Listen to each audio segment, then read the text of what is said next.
Hi friends, ఈరోజు ఈ చిన్న వీడియోలో అయితే నేనైతే ఈ స్టోరేజ్ బాక్సుల గురించి అయితే చెప్తానంట. అయితే ఫ్రెండ్స్, ఈ మా గ్రామంలో వచ్చేసి వీటినైతే గాదె బుట్టలు అంటారనమాట. చాలా పల్లెటూరులో చూసే ఉంటారు మీరు. చాలా ప్రాంతాల్లో ఇటువంటివి చూసే ఉంటారు.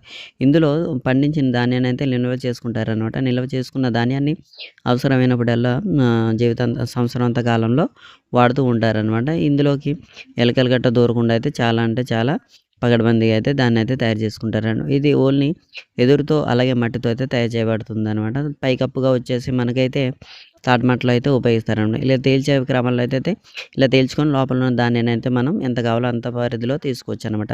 సో ఫ్రెండ్స్, వీడియో ఎలా అనిపించిందో కింద కామెంట్‌లో తెలియజేయండి. అలాగే ఇటువంటి గాది బుట్టలు మీరు ఎప్పుడైనా చూస్తుంటే కింద కామెంట్‌లో తెలియజేయండి. వీడియో నచ్చితే లైక్ చేయండి. ఛానల్ అయితే సబ్స్క్రైబ్ చేసుకోండి. మరిన్ని మంచి వీడియోస్ మన ఛానల్‌లో చాలా ఉన్నాయి. చూసే ప్రయత్నం చేయండి. సో ఫ్రెండ్స్, జై హింద్.